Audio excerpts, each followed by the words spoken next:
Hi guys, this is John Edward Willie, and this is more of an update than anything, given that if you look, you'll see that it's been since March 20th that I posted a video. I posted something like 50 videos in the first part of the year, so there's a noticeable gap, and that's because I've had to step back, so to speak, given that I have a number of issues I've had to deal with. Now, those aren't the kind of issues you might normally associate with issues. These have more to do with the sort of banal, everyday things that a person has to do to keep the very seams of their life together. And I hope to explain a little bit of that more in due time. But what I'm here to say is that you'll notice that I've changed the name of my channel. You know, it's not that I care what people think, and it's not just that I do want to monetize what I'm doing eventually, but I haven't been comfortable with any of the names that I've given to the channel. I was calling it Circle 8, and I wasn't really thinking twice about changing it. And yet something inside of me led me to see that there was something missing. And so I played with 100 different names for the last couple of months. And each time I would think it was right, but then I would change my mind because something was missing. And what that was missing was my name. And so I think that I ought to use my name.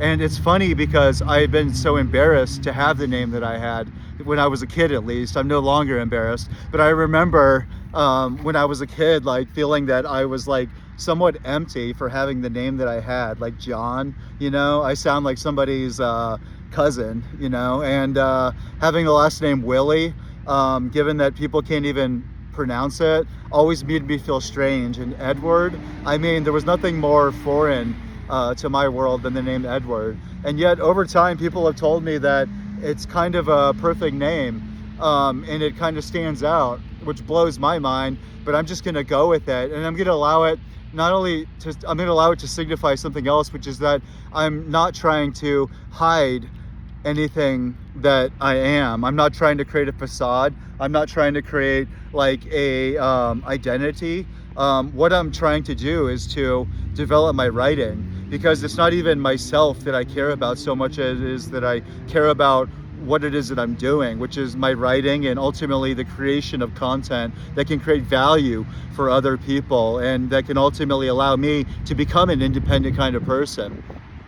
Now, having figured that out, I feel like I made a significant step forward, yet that is secondary to the other things that I've been dealing with. Now, out of a sense of professionalism and a sense of privacy, perhaps, that's a little antiquated in our days, given that no one seems to believe that you should hold anything back or that there isn't anything you shouldn't be telling everyone at the drop of a hat. I'm a little bit different because I do believe that one should go through what they're going through, and that one doesn't have to tell a person or another person, even those closest to them, what they're going through, because on a real level, most people can't even comprehend what another person is going through because they themselves are already going through so many things that it's better off if they just focus on that.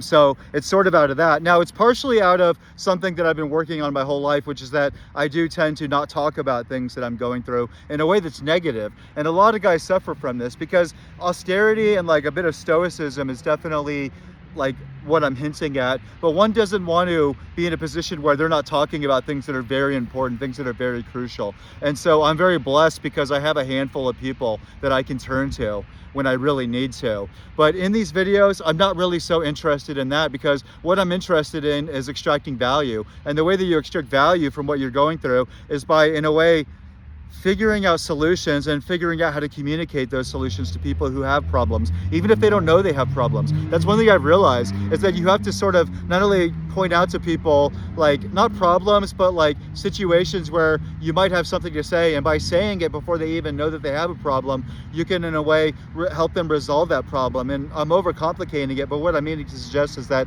there's something to be said for being philosophical about what you're going through, and it means something very practical, because philosophy is not really about things that are out there, things that are abstract. It has to do with figuring out the immediate, like, practical problems that you're facing. And it's funny because in speaking to someone close to me recently, sort of realized that, yeah, I have 7 or 9 different emergencies, each of which is different, and each of which doesn't really seem to offer a solution anytime soon. And yes, it's quite clear that I could say that I'm a victim. Like, I could say that I'm enduring being a product of forces that are out of my control, and I could lash out in anger. There are specific people in my life that I could be angry at, and I could be self-pitying. And yet I think a part of the philosophical path is that it opens you up to something more cosmopolitan, to something bigger than yourself. And you're not doing it to be virtuous, you're doing it because that's something else that you're opening yourself up to, in a way offers solutions to your problems, but not solutions that are like over the top, magical or romantic or anything like that. But there's solutions that are subtle, and that subtlety is precisely what I am privileged with grasping recently because of the problems that I'm dealing with, and being able to apply philosophy to it. I think it allows me to come back with more value. But a part of the thing that I've been going through is I've been really paying attention to what other people have been saying, because I take what other people who are not close to me and people who are like on the internet, I take it seriously so long as I see that there's a lot of things that I have to work on with what I'm doing. And funny enough, one of the things I'm trying to work on is to speak more slowly, to not only enunciate my words better, but to say what I'm going to say, and then saying it, and then repeating again what I have said. That's like what someone close to me has suggested is a great way of conveying complicated ideas. And I think it's wonderful given how direct it is and how obvious it is, and it's something I have to work on. Now, that said, all of the videos I've done so far are like an hour long each, and that's because I'm kind of like a dog who has zoomies. Like, I have so much to say because I've held back for so long. Like, I've lived in a private world for like 10 or 15 or 20 years, and I've done it not because like I've just been hurt, but because I've been working on myself. And I've not discovered things. It's not like there's revelations, but I've made so many connections about things that are subtle and tenuous that exist between so many other things. And every time I even think of one thing, it leads to a million other things. So pardon me for sort of being in a state of like exaltation. Like, I have an exultant tendency that comes out of this surplus, not only because as a child I never really spoke. Like, I thought that, and it's probably true that other people made me feel like I wasn't allowed to speak. Like, I was really a quiet kid growing up. And I also learned later on that I didn't have anything to say. Like, it's funny because I wasn't allowed to speak, but you know, I later was around people who really encouraged me to speak. And so I'm so privileged and blessed in that sense. But I'm also blessed because I didn't really have anybody helping me, and I was always around people who didn't really have anything in common with me. And the thing that is a blessing about that is that these people might not be afraid to tell you what they think. And when you're around people who are very real, very grounded, and they're listening to you, but they're also able to tell you that, sorry, man, like, you're not as special as you think you are. Like, a part of my own like trajectory has been driven by a fuel that's like a fuel that has to do with really believing in myself really deeply, but it's been augmented, so to speak, like edified along the way by the voice of other people who have kept me grounded. Like, I, in a way, turned very defensive early on, but when people told me that I was defensive, it allowed me to like see that I could work on that. And it allowed me to relax over time. And honestly, like, having a few drinks, given that I worked in bars for years, allowed me to really relax around people. And not only that, but seeing that I had nowhere else to turn, and then in having nowhere else to turn, like, I sort of had to listen to people. And luckily, I think because of philosophy and because I just have an intuitive sense of bullshit, but also because I don't tell people what I think, I was sort of able to learn what I attribute to Socrates. And what that is that you can take anything anyone says, like, you can hear anything and nothing affects you. Like, you're bulletproof. The reason is that everything anyone says, you're filtering through a rational lens. In other words, you're asking yourself not like, how is that hurting me? Like, how can I react to that? But you're asking yourself, is that true? And it sounds stupid, but if you ask yourself, is that true? When anyone says anything about you personally, what you're ultimately doing is making your life more difficult, but you're also making your life easier. Because if you will see that some things people are saying, especially if many people are saying it, and that's something I've endured recently or experienced recently with different people telling me different things, then there must be something true to it. And it doesn't mean that you have to change right there. It doesn't mean you have to become what people are trying to tell you have to become, but it's sort of an opening for you. It's a possibility that you would be a fool to overlook, because it gives you an opening within which you can ultimately turn yourself towards the truth. You can turn yourself towards the light. And I'm not metaphysical, I'm not religious, although I've gone to school with the religious. I do borrow that language. In fact, I reappropriate that kind of language because it allows me to make sense of my own experience when, in many respects, the managerial kind of languages that we're born into, the kind of languages that our schools and cultures give us, they don't really offer us the kind of tools that we need, I think, to think of different parts of ourselves in our experience that other traditions like offer great tools for thinking about that. So I'm not saying that I believe in God or anything, but people who have believed in God have developed different ways of thinking about experience that can offer you ways of seeing through what you've been going through. And so I'm not Socratic. I don't buy into Socrates. In fact, I have Nietzsche's suspicion of Socrates, but I do see that there's a tool in Socrates that I can use. And just like there's a tool in the book of Job, there's a tool in the life of Christ, so long as we can see it for what it is. There are tools in philosophy that we can learn from.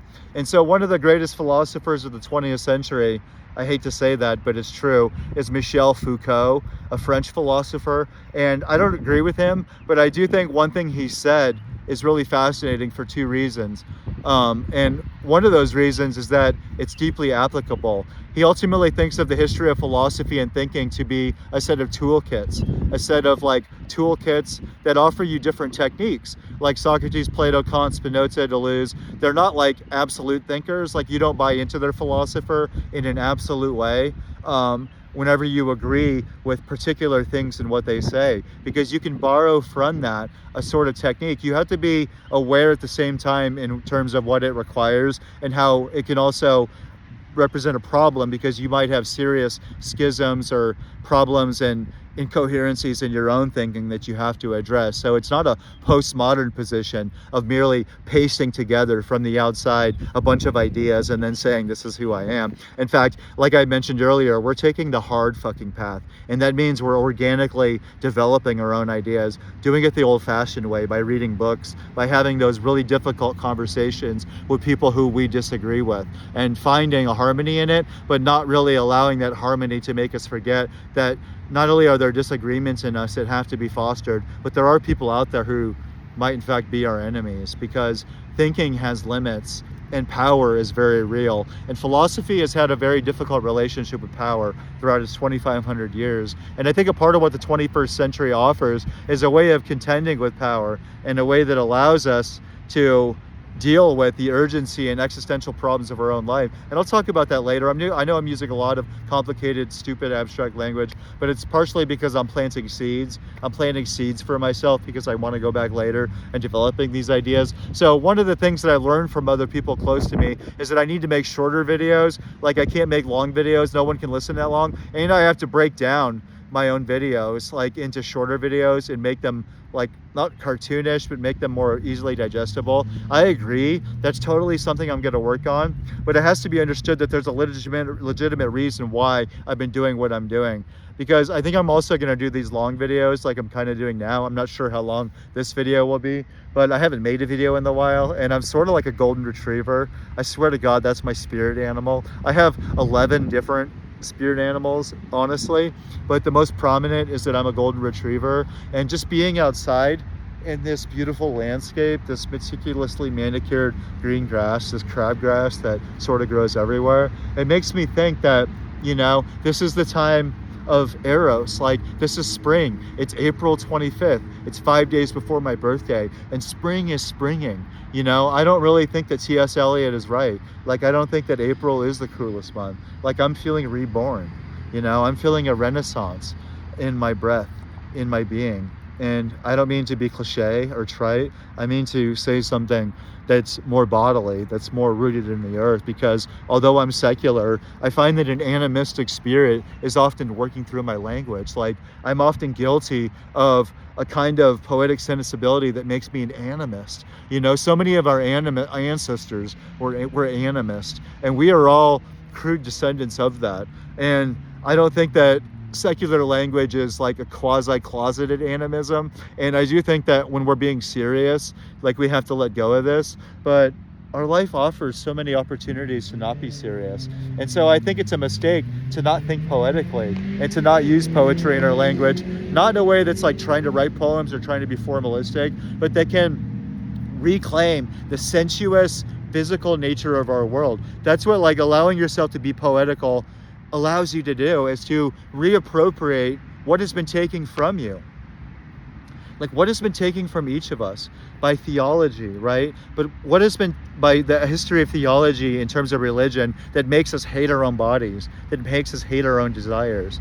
Like, there's something to be said for that. And I used to be caught up in it a lot more than I am now, but there's something to be said for that. And that's not why I'm an atheist, but it's a part of something that you see as an atheist, which is that you have an opportunity not to reclaim your mind and rationality, but to reclaim your body and the earth as something as sensuous and wondrous. Now, that said, the other thing that we're fighting to reappropriate is the body from the consumer industries that, since 1890, have begun to saturate almost every part of our being. So I'm not like an anti-consumerist, I'm not a vegan, you know, but I do think that there's something to be said for getting in touch with that and singing it into being, because I'm a philosopher, but I'm a poet, and yet, as you'll find out in these videos, I'm only telling you that, dear listener. I don't tell anyone that, because you can't let them know.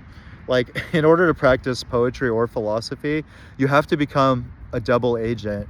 And it happens to be that I'm writing an essay about double agency, but I'll leave that here as a seed. You know, sometimes I'm reminded of things that I'm writing about, because that's why I'm making this video, because I was wanting to talk about my writing. And so you can see that I get carried away, and it's that golden retriever in me that just loves to run. And I say that from a deep place of joy. You know, and I don't think joy can be expressed or explained. I don't think it can be explained. I think it's something that is intimated and felt, but it's like love. It's something that you can't communicate. And God bless me, I can't believe I just said that. I mean, given my background, how caustic and cynical I am, and how, you know, I just can't believe I used that word. It's not because I believe in love or anything like that, but it's sort of like, I think love is like a placeholder for other words that I haven't quite found yet. I've been writing another essay called Love's Theory Regained, and it's an essay about precisely this subject, because it's not just love, right? There's a lot of other subjects like eros, like sex, that philosophy has never really dealt with. And a lot of people have been singing and writing about these things that are so fundamental to our experience, but this has all been a part of what is called literary, right? Literary writing, artistic thinking. It's often grouped in with that thinking. And so what that means, strangely enough, is that when we're dealing with the most important aspects of our own experience, when you're dealing with the most momentous elements in your own life, like your death, like sex, like finding someone that you can live with and be in love with, when you're trying to deal with like losing your job or quitting your job, or you're trying to deal with friendship and all of its difficulties.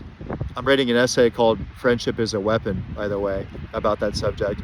But I think that what you run into is that philosophy, so to speak, especially philosophy that's abstract and removed from life, because of its own power and strength, not because it's like something to be forgotten, but because of what it does best, it's unable to do what it wants to do. Because when we're dealing with these elements of our experience that are so crucial, philosophy can only speak in analytical language. And what that means is that when we're dealing with these experiences, we can never deal with them directly. I mean, it's really strange, and I don't know why I'm talking about this, but it's one of the stranger things about life, that when it comes to like ethical things, you can't say anything, you have to act. And yeah, we have to try to think about things clearly, and philosophy is very helpful for getting clear about problems that we face. But in many ways, like neurologically, your decisions have already been made. And not only that, but we have to act in a way where we're always looking backwards. That's one of the more haunting things to me. And so when we're thinking about these parts of our life, literature and film, like films, great films, but even like TV commercials, believe it or not, pop songs, all of these things in our life are trying to help us think metaphorically, analogically. They're helping us think in images, because when it comes to these fundamental elements of our experience, we always think in reference to something else. Like that's what the analogy is. An analogy is like metaphor, simile, irony. I'm not going to explain that now. It's all of these things that have to do with figurative speech. And figurative speech is what you find someone does when they're going through pure catastrophe. Like when something has happened in their life, we often turn to movies and things like that and ways of speaking that are never explicit at all. And so I believe in poetry, like a part of my gospel, and I'm guilty of evasionism or escapism, like for the politically minded, for those who are critically minded. I'm definitely guilty of that, of evading the fundamental problems in life, because I believe in art and poetry, and that is what Marxism calls escapism. And so I'm certainly guilty of that. But that said, a part of the gospel that I believe in, and again, I'm borrowing a language from theology because what I'm meaning to suggest is something that can't be suggested otherwise, which is that I believe in great poetry, not only in the way of recovering like poetic thinking in the way that we speak, but fine art, not only paintings, but great poems like John Keats, Emily Dickinson, Wallace Stevens, Louise Glick, Derek Walcott, Frank O'Hara, Michael Benedict. These are the people that I've turned to for 20 years. And I also love contemporary poetry. I read a lot of that, but I turn again and again to poetry. Now that's just my thing, because you can listen to music, and music is great. But there's a level at which you can deepen the pleasure of music in your life when you sort of become an active listener, and that's what makes like jazz. And again, I can't believe I'm fucking saying that. Like jazz on one level is quite trite, quite annoying to listen to from someone from the outside, and there's a barrier, and I get that. But once you get through that barrier, you realize that what's going on in not only great jazz music, but great soul music and great blues music, but also really well-made pop music. But that's a whole other story. You find that what they're doing is helping us deal with these incredibly difficult experiences, because when you learn how to look at a great painting like by Cezanne or Van Gogh, or a painting by Caravaggio, this stuff is not just fucking entertainment. And so my gospel is something that I'm bringing to you Americans. Like, you're my people, and I can never say anything against you because I'd be speaking against myself. And so I begin with that superficiality, but your sense of wanting to scoff and wanting to be cynical at anything that requires depth as being something that isn't worth it, like, you're the ones that are missing out. Because I don't really believe that like European cinema has something to say that American film can't say, but I love American film, and a part of what I do as a writer and thinker is not only to pay tribute to being American in a way that's very, very different than the left or the right thinks about that, but it has to do with honoring that kind of greatness in the way that art can point at without ever explicitly saying. But art can also deal with the underlying difficulties and impenetrable aporias and problematic ruptures and catastrophes without really resolving them, because nobody can. But art can at least deal with that kind of deep betrayal in our lives in a way that the political only pretends to deal with. Now that said, I've been writing an essay called Paranoir about my political thinking, and the essay has to do with the thoughts that I've gathered over the last 10 years. Once upon a time, it's stupid, but I was an anarchista, and once upon a time, I believed so deeply in radical revolutionary ideals that I was almost willing to stake my life on it, because I was infused with a Nietzschean sense that one lives out their ideas. That thinking is not about reading books. That what you're doing is you're testing your ideas. And there was something in me that was lit on fire. There was a consuming fire, so to speak. Those familiar with that term will laugh to themselves. But there was a consuming fire that nearly extinguished me completely. And in 2016, which happens to coincide with the monumental event, which is the death of David Bowie. You know, I'm kind of kidding, but I'm also serious because it also had to do with the death of Prince. And that's the same year that Donald Trump was elected. It's also the same year that a number of events happened, like the Brexit event, and something in me was ripped apart. And there were things in my personal life going on that demanded that I step back completely, otherwise I would be destroyed. I would have been ripped apart. And so I know it's trite and cliche, but in order to save my own sanity and to save my own peace, which are things that I chose to value over what I took to be political truth, or even the ideals of my life that I, from 2006 to 2016, I'm not trying to be clear cut or not trying to be too simple about it, but there is a funny way that 2006 and 2016 are the sort of the nadir of my desire to infuse my entire life with the aesthetic, the political, and the philosophical, and to live that out in a way that meant challenging myself, and it meant living in ways that I look back and I just can't believe that I thought what I did. And I'll make videos later about it, but I'm very hesitant because I don't say any of that for effect. Like, a part of what makes this shit so real for some people, like the political is so real, and this is something Americans, I'm not saying that Europeans get it or anybody else gets it, but the people that I know, and I've realized this over time, they don't really take politics seriously. Like, they don't really realize what it means to some people, because this isn't like sitting on the internet and typing away, and this isn't about holding up picket signs. This is about understanding the kind of actions that are demanded by seeing the kind of truth that you may be privy to. Because on the one level, when you start seeing certain truths about like the American history, with the way that we've acted with other countries and other cultures, and not only that, the way that we've acted with ourselves, like there's a level at which it creates trauma in a person. Like, you will be destroyed. I was, like, in a way destroyed. I know this is so silly. I mean, honestly, this is ridiculous. But I think it's important to say it because it helps us understand what a lot of people experience. But when I first read Howard Zinn's book, A People's History of the United States, and I read Frantz Fanon's book, The Wretched of the Earth, and I was also talking to another people who were opening me up to ideas that I had never considered before. You know, I'd protested the Iraq War in 2004, but I was never at all aware of a number of things, for instance, that had to do with our, it's funny, but our food industries, the way that our food is produced, and the entire global industry and what it's doing.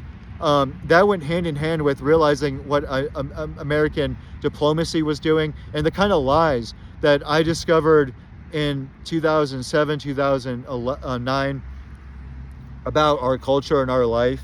It traumatized me in a way that made me not trust anything. It made me not believe anything. And because I thought of my life in absolute terms, I think that's important to say, because I wasn't balkanizing or categorizing these things. I was infused with something that goes back in certain traditions, and it has to do with this like infusing of everything. And it is in fact quite prophetic on the one hand, because it is in fact something in people that leads to these kind of ruptures and explosions that can be justified and that can be revolutionary. But perhaps it's not. You know, perhaps it's not. I don't defend America. I'm not a patriot. Perhaps, however, it's a mistake to read, like I did, Frantz Fanon's Wretched of the Earth, and as an American, no matter what you went through as an American, to confuse it with your own experience. It's not that you're appropriating somebody else's text, but you might be confusing an experience that has nothing to do with your own. So understanding like the singularity of your own experience, and then understanding what that means in terms of critical thinking, sets you on a different kind of path. Because that's the second thing I think a person discovers when they discover a number of ideas, which they now experience through the internet. They now experience through YouTube, but I didn't have YouTube in those days. I had other people that I was actively seeking out because I was intentionally trying to find the smartest, most radical people I could, and to really get as much as I could from them, because I saw myself as being self-educated. I sort of saw myself as stepping away from school, education, college or grad school. And so I saw there being an urgency to paying attention, and I would always have a notebook. I would always be listening carefully, and I pursued like ways of living that I look back now and I just shake my head. But I think there's also something very valuable to be had from that experience. Like, for instance, I was squatting in houses for a number of years, which means going in and changing the locks and learning how to turn on the water, turn on electricity. But it also means how you have to learn how to have collective living, how you have to develop what could be called an elective affinity with others, meaning that you have a larger project at hand. And we saw this as connected to larger aspirations that, like I said, I laugh at, but I think it's very valuable. And not only that, but damn it, these are my experiences. Like, as someone who's aspiring to write, you sort of realize over time that if you don't privilege like your own experiences and learn how to work with them in a way that's careful to like how you might be self-delusional, you don't want to be self-promotional, but you also don't want to allow yourself to do what I do, which is to allow other people to tell you that you have nothing to say, or that you have no right to speak, or that your experience is not valid. And I know that sounds stupid because I seem like the kind of person who wouldn't be afraid, but I was around a lot of people who, bless their own hearts in very different ways, made me feel like I had nothing to say. And a part of what's good about that is that it catapulted me into what I now think of as paideia. And paideia is just a fancy word for what in the classical tradition means turning yourself towards what is true and burning away what is ultimately not true. And so when people would tell me that I didn't have anything to say, that my experience wasn't valid, it made me want to become a better person. Like, I was partially like, I lost my self-esteem for a long time. I know that sounds stupid, but I had extremely low self-esteem. But what I was also doing that I think is really important, and I'm writing an essay about this called Character Builds Suffering, about this very fact. But in enduring, instead of crying out loud or striking out against other people, I saw myself as like gradually becoming aware of things that I could work on. And so a part of the reason I've stepped back for this past like month and 5 days is that I've been doing what I've been doing my whole fucking life. Like, since I was in 7th grade, I have been doing this thing which means giving up completely. And I know it sounds crazy, but like in 7th grade, I discovered this like revelation. I had a revelatory experience, and I know it sounds stupid, but I was going through a lot at the time. And a part of me had like, it's not like an angel was speaking to me, but in 7th grade, I had nowhere to turn. And yet I'm so lucky because other people along the path had stepped in and told me one thing or another that had left this message with me. And of course, these were people who would oftentimes disappear from my life as quickly as they arrived. And honestly, there were usually women. You know, there were a few men, but mostly women, mostly mothers, a few of which who didn't speak a single bit of English. And they left me with this remarkable sense of like what I now see to be an ostentatiously overly optimistic, like ridiculously unfounded idea. But they left me with this idea that things were going to be okay, and that even when there was nothing to turn to and nobody to turn to, that there was some kind of, these are my words obviously, but that there was an kind of implicate order working its way through, and that what was catastrophe and chaos on the one level, which is what I was experiencing in 6th and 7th grade, was in fact something giving birth to itself on another order, on another level. And again, I didn't have this language at all. These are very, very crude, very distant ideas that I had at the time, but it was enough. And because there's something about us as mammals and about us as a species that, and it's crazy because I think this is ultimately one of our biggest downfalls. And a lot of what I do philosophically is that I'm a dragon slayer. And as a dragon slayer, I think it's crucial that we destroy superstitions and that we destroy idolatry in the ways that we tend to believe in metaphysics, we tend to believe in epistemology, ontology, whether it's religious or it's political, that is ridiculous. I mean, so much of what the work that we have to do isn't what we want to do. but it has to do with leveling, deconstructing, disavowing, and allowing us to see through what is mind-boggling, which is that of the billions of people on this earth, billions of people believe in things that are explicitly not the case. And I'm an agreeable person, right? Like, I'm a nice person, and I would never say that to anyone to their face, not because I'm two-faced, but because, I mean, so many people have been so hurt that they can't take being hurt again. And to see that you believe in things that aren't true, I mean, that can rip a person apart. And that goes back to what I was saying earlier about discovering these deep truths, is that you're in a position to start putting things back together on your own. And so a part of what philosophy is destroying and taking apart. But the other part of philosophy is what I call synoptical, which is the rebuilding. And we're not doing this, I always emphasize this because it's important, we're not doing this in a pastiche way. Like, if you're arriving from catastrophe and brokenness, you can't put yourself together in a superficial way. So you can't allow somebody else to give you a prepackaged identity. Like, what you have to do is take the hard path. Like, there's no other way, because there's no magic pill. There's no shortcuts. Nobody, no culture, no identity, no story is going to save you. Like, a part of this second part of this process after you've been knocked down is that you have to organically allow yourself to begin rebuilding. And the way that you do that, this is just my opinion, like, I feel strange like being prescriptive at all, but I think a part of how we recover, and I'm speaking as someone who on a certain level maybe has something to say, because for the last month I've been doing this very thing that I've been doing my whole life, and I trusted myself so much that I don't even tell people that are close to me like what I'm doing. Like, I do feel guilty for not texting people, you know, for not texting my family more and letting them know, but I also know that they trust in what I'm doing because I do it less and less often. You see, when I was 32, and I'm turning 42 in 5 days, but when I was 32, I gave up completely. I did exactly what I had done when I was about 12 years old, when I was in 6th and 7th grade. I gave up.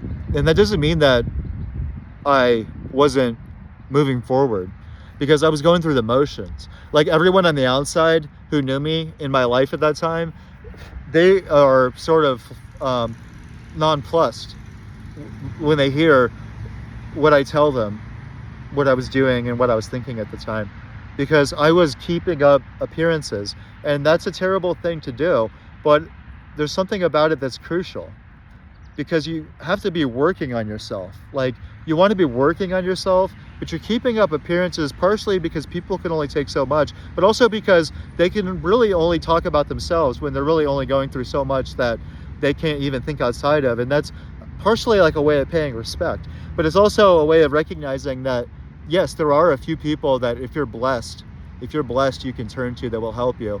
But on a real level, like, if you're seeking autonomy, which you should be seeking if you want to make your life beautiful, then you have to do this work within yourself. Now, I was so confused when I was younger, and I think I was very susceptible. Like, I was a very susceptible child. My mom would tell you that I would believe anything anyone told me, right?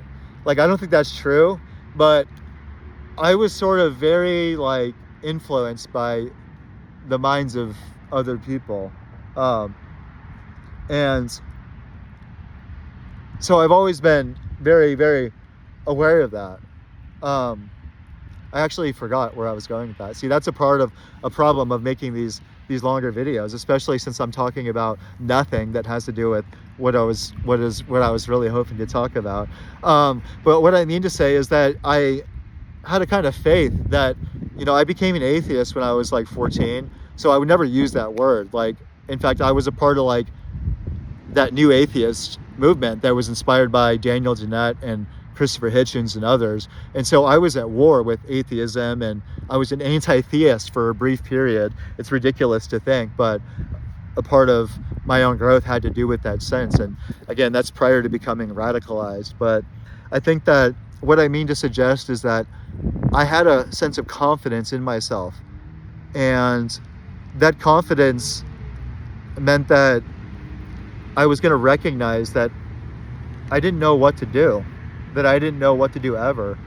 And I always try to focus myself and try to like come back to life. I don't know if it's because of some movies that I saw, but I was always see myself as wanting to come back, to be reborn. And I would later discover the Renaissance itself when I discovered the works of Giorgio Vasari, who's a very ancient 16th century Italian writer who wrote about the lives of Leonardo da Vinci, the painter, and Michelangelo and Raphael. And he also wrote about the Renaissance, which is something that his generation was experiencing. And the Renaissance had to do with a rebirth of human spirit. It's a period in human history when we began producing remarkable works of art, works of literature, new forms of political understanding began to happen, new technologies were born that would ultimately make our world the world that it is. That's why fancy intellectuals don't use the word Renaissance. They call it early modernity. I don't like that word, but early modernity is trying to refer to this kind of what I call a rebirth in the human spirit. And it was also a cultural rebirth because people began thinking that they could do better than the people before them. You know, we think that's normal, but the very idea that not only could we learn from the past, which is crucial to this, because there was a rebirth of a love for older cultures like the ancient Greeks and the ancient Romans. People suddenly wanted to learn from people much older than them, which, believe it or not, hadn't existed before. That's something that we take for granted now because it's a part of our humanities. But not only that, what's unique about the Renaissance is that they wanted to do better than the ancients had done. You know, like famously, they tear down St. Peter's Basilica, which no one would have ever imagined that Catholics would allow that. But the Renaissance was imbued with this idea that we could build a better St. Peter's Basilica. And that is the very shape of all of the ideas that the Renaissance would then run with. It was the shape of the idea that we could learn from what was happening to us, but also we would not turn around in mere anger or destruction or chaos. What we would do is learn from it, and we would produce novelty. We would begin to experiment. We would begin to try new things. And I think it came through the music that I listened to. And there's a lot of videos that I could make about all the periods in my life when I just gave up. And I know it's stupid and I have nothing to show for my life. Like, I am literally like a total failure, like for all intents and purposes. You know, I'm unpublished as a writer. I'm honestly unemployed right now. And so I have nothing to say. And yet I have this underlying sense that I can say it, you know, to quote one of my favorite TV characters, because I wanted to.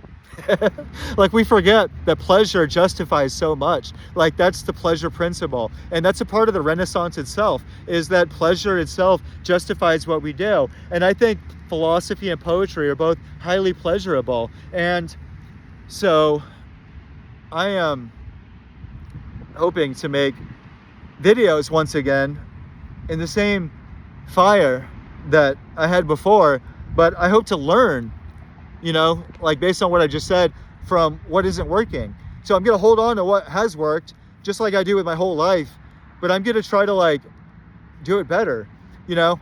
And I think discovering that I'm not going to call the channel Circle 8.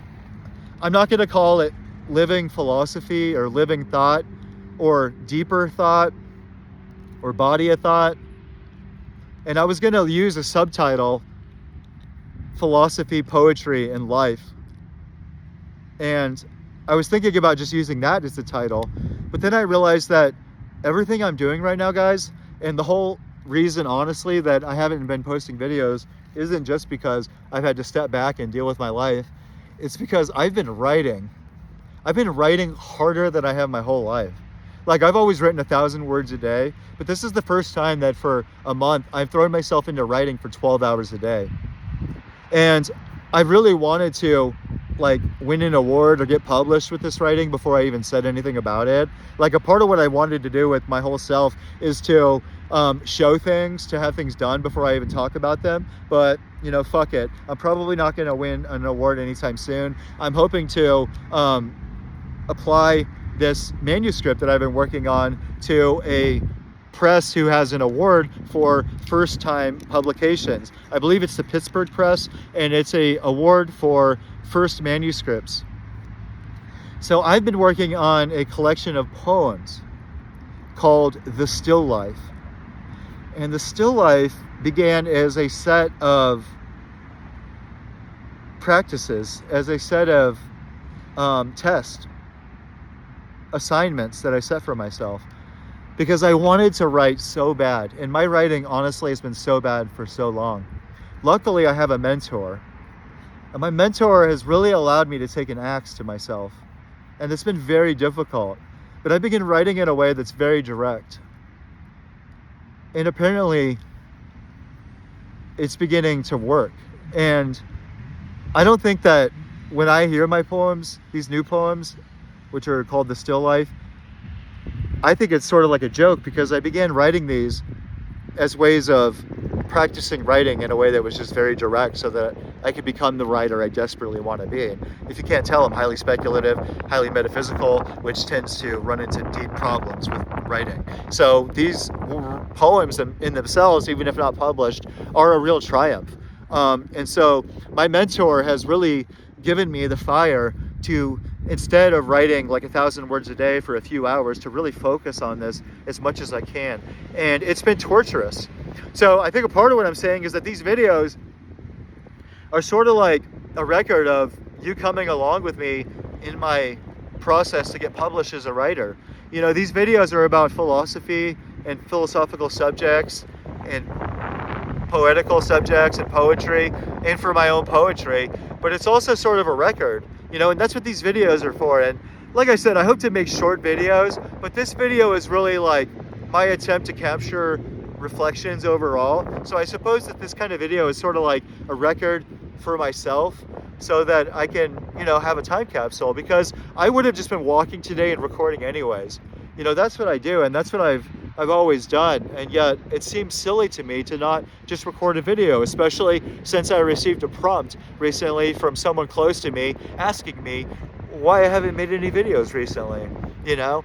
And it's not just the name change, right? It's also that I've been thinking about the content that I'm doing and what kind of videos I hope to make. And another thing that someone close to me told me on the phone, I guess I was starting to say it, but they confirmed it, and it has to do with talking about things that I've been through, and including those things in my philosophical, poetical thoughts. And that's why I talked a little bit earlier about where I was at when I was in 6th and 7th grade, which was probably a low point in my life for a lot of people who are looking for the inside out or outside in.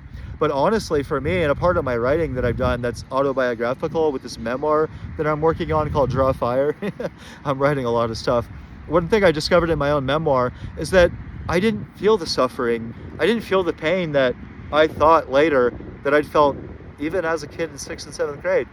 And so it's really funny, because I look back and realize that when I was 16 and 17 and I began to think, honestly, for the first time in my life, when I began to read books and such, over time, I began to be taught through these books, through other people, through really smart people, I began to be taught how I should think about my childhood, you know, because I never thought about my childhood. Like, I got through it, you know, and I went through a lot of stuff, and yet I didn't really do anything but think forward. And some people could say that I was traumatized, and I think all of that has to be held in brackets, because that's a philosophical thought worth exploring. Yet that's not without saying that perhaps I wasn't, even in thinking that thought or thinking that all along, sort of ignoring what I'd been through. And so that's sort of what I discovered when I began trying to write a memoir when I was about 32. I began experiencing this revelation that there were all these layers to my experience that I had never dealt with. I don't use that word dealt with, but I hadn't really ever thought about. And my sister and my brother, you know, they sort of allowed me to like see that there were a lot of things that I never really thought about. And it actually exploded the whole memoir writing process. It actually made it impossible, because it meant that I had to step back once again and think through a lot of stuff that I'd been through. But I don't think it's an end thought, because I think what one has to do is ultimately to live their life and allow the thoughts to conclude themselves in a way that's only organic, because life isn't philosophical. And it's not revelatory, but it does reveal itself when we ask philosophical thoughts. In other words, philosophical questions can't be answered by philosophical thoughts, but they create openings within which life sort of like doesn't tell us what to think, but sort of offers suggestions that it would behoove us like to pay attention to. And so I'm hoping to record this new manuscript for many to listen to, and I can get feedback. And I also have, funny enough, about 4 other kinds of writing. I can't help it. I should just be focusing on one, but my main focus is on these essays. You know, I have Van Gogh, Secret Ear, Para Noir, as well as another essay about Miss Emily Dickinson that I'm working on. And so I'm hoping to read like drafts of that and maybe to get feedback. But I also have a number of articles, and I'm not doing this for its own sake. I don't say this to sound cool, like I'm trying to write a lot of other things, but articles are really like less exploratory than essays, and they have to do with like fundamental subjects that I want to just talk about without really having interesting conclusions or exploratory threads within them. But funny enough, a lot of people, except for my friend Eric, they don't really know that I've been writing stories too. They're not very good, and honestly they're like the kind of stories that would be written for like teenagers. Like they're written in a really simple style, because again, as a writer, I've been trying to allow myself to relax into different kinds of writing. So these stories are like kind of cheesy, kind of silly, but I've really enjoyed writing them. And like one of them is science fiction, one of them is horror, one of them is about being a server, you know. And so there's sort of like these different styles that I've been working through, and they're kind of shorter. But I've also been writing a journal of sorts, which I call Draw Water. And since I take photographs, I'm thinking that I would love to publish this book with photographs.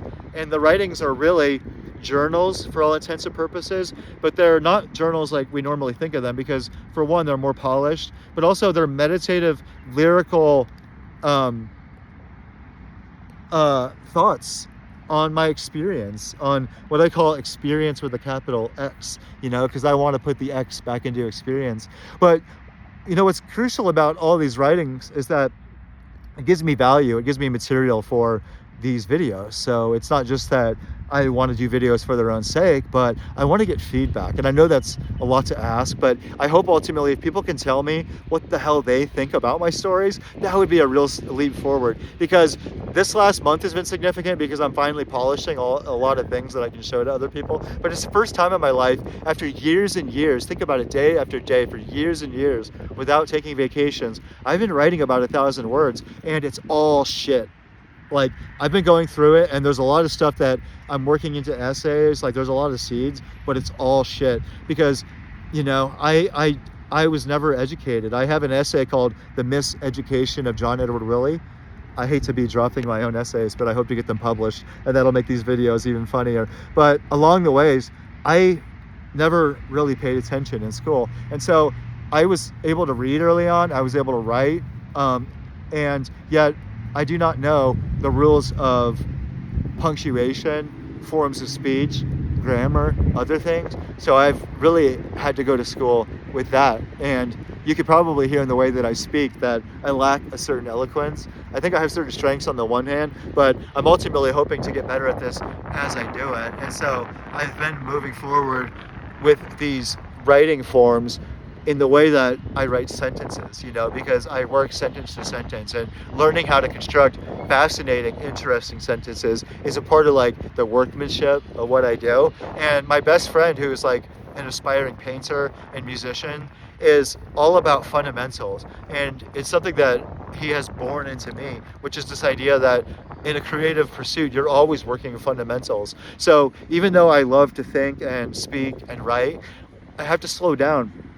And I'm blessed, so blessed, that my mentor is full of like a school of writing, given that he was a teacher of writing.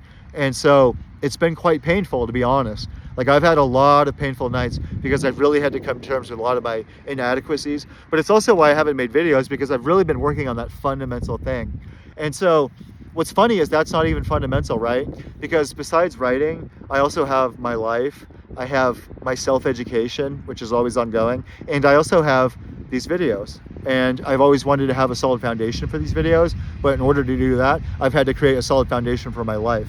Now, the videos I've made before, I've had a solid foundation, but I know this video is going on 55 minutes now, but let me say quickly that I have had about 7, 8, 9 emergencies that I still have that I'm working on. And so I have to keep working on them.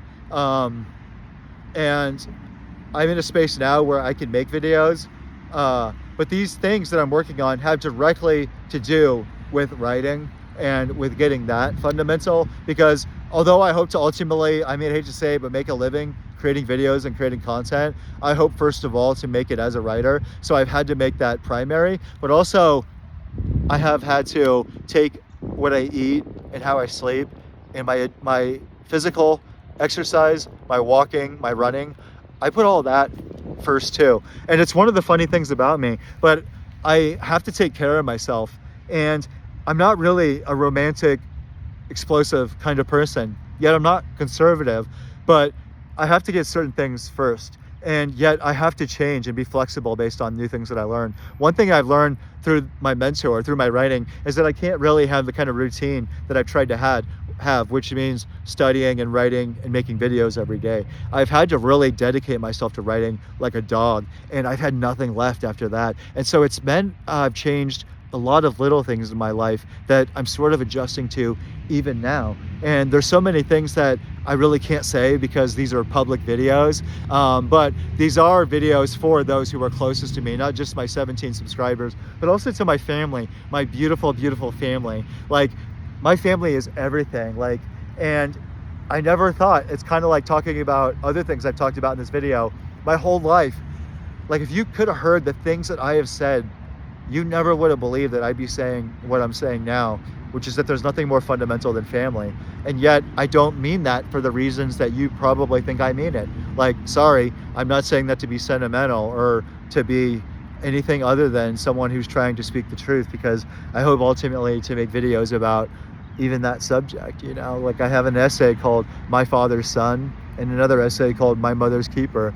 I'm trying to be tongue-in-cheek about that, trying to be funny about name dropping, but for a long time I've been working on essays, and I have about 150 different essays that are in various parts of completion. I have like 3 right now that I'm working into completion, and I'm discovering how damn hard it is to really work out a single essay. So I've really been, like dealing with that, and yet I love it all, you all. There's nothing I aspire to more than becoming a published writer. Like, I just want to be a failed writer, I'm not even a failed writer. Like, I haven't even tried yet, but I have been or paying to attempt to submitting to major publications recently, which is a significant step forward. And even just this whole year, making videos alone, that's a step forward, given that I've been like playing around with and not taking seriously enough the need that I have to make these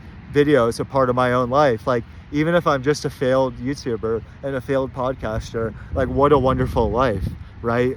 I think it's incredible. And so a lot of what I've been experiencing lately is this incredible joy, like, shooting through me. Like, it's the first time in my life, and I don't mean that to say that for self-pity, but I've had incredible things happen to me in the last couple of years. I've also dedicated myself like a dog for the last 5 or 6 years in a way that I never did before. And I suppose that there's something quite unexpected about good news, about good things happening.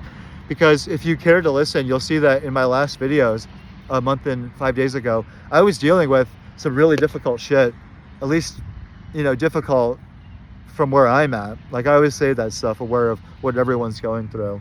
But it was very real for me, and it was sort of coming out in a few of the videos. And it turns out that everything I said in the video, like, I was dead on right about.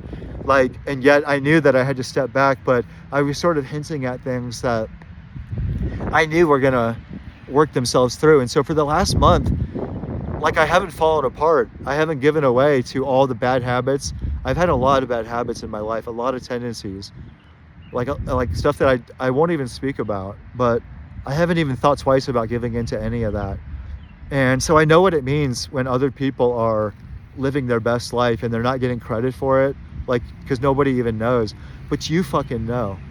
And I fucking know. Like, I fucking know. And when you fucking know, like, and when you begin with the immediacy, when you begin by privileging that self-knowledge, that's when you've tapped into like that very tool, that very technique that Socrates is offering us, which is at the heart of autonomy, which is trusting, self-trust, trusting in what you reason to be true, trusting in what you think is the case. It doesn't mean being ignorant or being defensive, and it doesn't mean you're not listening to other people. But if you can't have that kind of trust, you'll never have your feet on earth. And when I say have your feet on earth, I don't mean just being grounded. What I mean is not being two things. That is, not being in the clouds, not being evasive and completely removed, and not living in la la lands, not living in a fantasy world, but also not living dead, not living buried, not giving up before life is over. That is, not succumbing to what can sometimes be a religious or even Buddhist or consumer driven or cultural way of just giving up completely, sort of thinking everything's a joke, like everything is a joke, and that nothing is worth caring about, nothing, that there's nothing to be serious about. You're not living on earth, you know? And so we have to live on earth. And that's why I have an earth-based philosophy. It's quasi-pagan, but I'm no pagan. You know, there's an animistic feel to what I'm sensing, but I'm no animist. You know, like that philosopher I mentioned earlier said, Michel Foucault, do not ask me who I am, and do not ask me to remain the same. I don't say that to be coy, but I say that to suggest something about what I'm doing here and what philosophy is to me and what poetry is. You know, we want to produce finalized products. We want to do things. We want to get our life done. We don't want to like think about things forever. We want to solve problems. And I want to write really good poems. That's my aspiration. I want to write really good poems. And I want to make the best videos that I can. I want to make the best podcasts that I can. The Waking Mess, The Royal Lowdown. Those are podcasts that are in the works. So those are the things that I'm dead set on. And those are things that I believe in. And those are things that I love the most. And beginning with that love is something that I'm discovering like more and more of as I go. And so I think in seeking self-sufficiency and trying to become a man of letters, I'm seeking to transfigure, to transform, to transfuse every little bit of what I gain in writing and in thinking and contemplating, and to give it back to others. And if it's not true, to be told that it's not true, right? To be told that it's not the case. And yet, to never think twice about the pleasure principle. Because Epicureanism has a bad rap, you know? I think the garden that we have to cultivate amidst this catastrophic society that we live in is something that we have to self-determine. We have to imagine on our own. And it's not sacrificing the social, but reimagining what agency and what the social is. But one cannot think twice about one's own body and the earth and one's own experience, one's own life as something that you have to take for granted as being true, as something that is justified in itself. It's what in mathematics and philosophy they call a tautology. Like your life is A equals A, and it's meaningful and it's resonant in itself. And the resonance for me is something that radiates in a way that a poem or video sort of captures ultimately.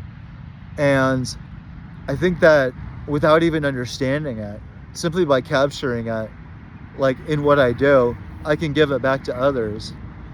Now I'm waxing poetical. Like I've now been speaking for an hour and 5 minutes.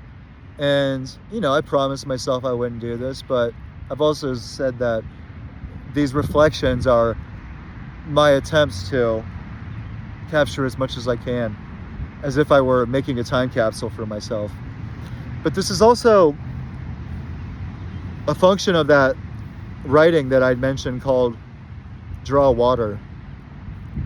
These videos are like this journal called Draw Water because I'm pulling water from a well. And I've been digging a well for 20 years. And out of this water, I'm reflecting.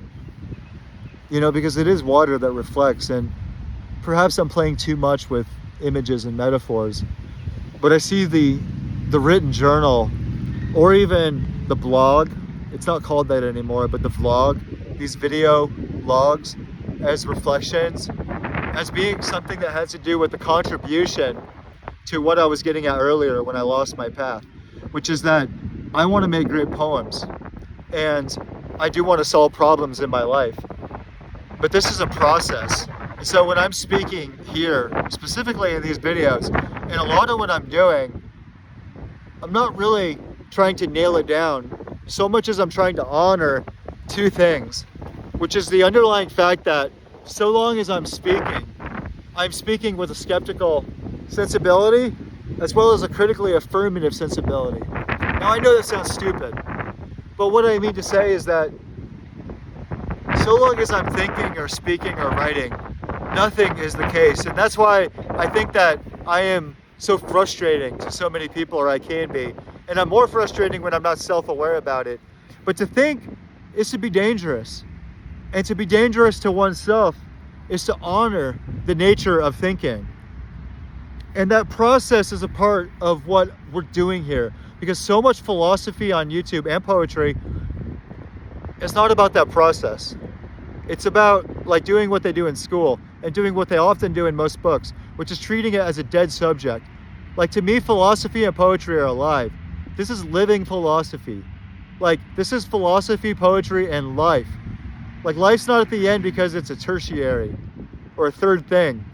Life is what connects everything. Like we're thinking about philosophy through life and poetry through life. And poetry is a process too, because although I love to write poems, one must infuse their way of being with poetry. Like I don't really believe in romanticism, and I can't really stand confessionalism or like slam poetry, but I think that there's a level that we are mistaken when we don't allow a poetic tendency into us, because this is precisely what will allow us to rescue a sense of irony, a sense of metaphor, a sense that things do mean something other than what they mean. Because all the while you are a tautology, and yeah, things are what they are, a part of allowing the speculative into your life in a free-floating way that isn't trying to control is that things begin to sparkle. Like there's an ephemeral quality to things when you begin to realize that usually when we think, we're not thinking at all, because usually when we think, we're being reductive. And when we think we're being rational, we're just reducing people to caricatures. We're just reducing everybody, including ourselves, to cliches. Like we're constantly doing that without realizing that we're doing that. And we call it philosophy. We call it thinking. Because what I'm here to say is that philosophy can change your life. And I'm connecting that to poetry, but not in the way that we do when we write great poems or read great poems. What I mean to say is that the poetical, when it reanimates our thinking, begins to see that everyday people, everyday objects, like every single thing, and this includes everything that you can think. Like an object is what you can think. It's an imaginary object, but it's also a socially imaginary object, like a corporation. Like I'm just saying that because it's fun to say. But an object is in itself a fascinating philosophical question. Like what is an object? But anyways, everything has a surplus of meaning and value. Like people are not what you think they are when you're thinking about yourself or when you're constantly thinking that they're a means to something else. Like, people are very meaningful when you begin to allow both philosophy and poetry into your life, because you will suddenly begin to not be teleological. Teleological is a philosophical word for thinking that things are always about something else, that they're leading to something else, or they mean something else. What you do when you're thinking poetically or philosophically about people or things, and that is, if you have time, if you have leisure, if you have a big enough heart, is that you begin to realize that you could never exhaust or finish their meaning. People are constantly offering new meaning.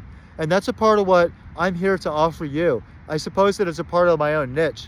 And I'm going to start walking home like while I'm finishing this thought. But that's what I think I'm doing in my own writing and in these videos. Like, if there is a connection, like within what I'm doing, it's that I've picked up on in all the years that I've had, where I've always been working like regular jobs, like not because I wanted to, believe me, you me. And I've always been around people that are different. Like, I've been around a lot of different kind of people, like normal people, extremist people of all different kinds, like intellectuals, literal psychopaths. And so I think that there is a lot to be said about how this can infuse what has always already been my primary love, which is philosophy and poetry. And it's interesting because Western civilization, insofar as it begins with the ancient Greeks and has a certain tradition, it's often had a funny, often dangerous, often bewildering relationship between truth and poetry, or philosophy and poetry, or the way that we would think about it is science and poetry, or science and art, right? And so categorically we often separate these things, you know, and so it's no wonder that somebody will be philosophical, but also be scientific, and then also be religious and believe all of these things that like don't even seem to fundamentally cohere. You begin to see that we're schismed, that we're sort of like fractured within ourselves because of this, and the way that we think about now as Americans about art as having nothing to do with life, as being something that like you separate, and it's like an ornament. Like, you don't live a beautiful life, you don't make your life like the beautiful life, but you see it as something that can be sort of compartmentalized. And this is a way of thinking that is extremely helpful, because it allows us to like live normal lives. And yet, what I mean to suggest is that not only might other ways of thinking besides the scientific or philosophical or political like have something to offer us, we may be neglecting like precisely that thing. And so I'm sort of like lingering because I'm trying to like think this thought through as clearly as I can. But when you look at like philosophy that begins with Socrates and the development of like a certain kind of, oh, I forgot my glasses, a certain kind of rationality, I forgot my glasses, but when you start to like survey a certain kind of like rationality, you find that it's automatically at war with poetry. And so it's in Socrates's representee, Plato, that we find poetry and art begin to be separated from rational discussion. And so it begins to live a kind of life that is ultimately barred from conservative civilizations, whether they're Plato or Christian influenced societies, especially Roman societies, who, unlike the Greeks, compartmentalize art in a way that is more like how we as Americans do. And this sounds strange and weird to everybody because we don't think about it. We know that we live in a deeply religious country, and to Europeans and others it's a strange thing because we have such pro-capitalist economic ideals, and we are so violent and offensive, and at the same time so deeply religious. And I think this is in many ways a side effect of this underlying inability to deal with the fact that our civilization in fact means, and by civilization the Western civilization means, pressing down or forgetting about certain ideas in order to live. You know, I mean, for instance, the difference between America and Europe is largely that we have sort of like inherited the entire world. Found my glasses.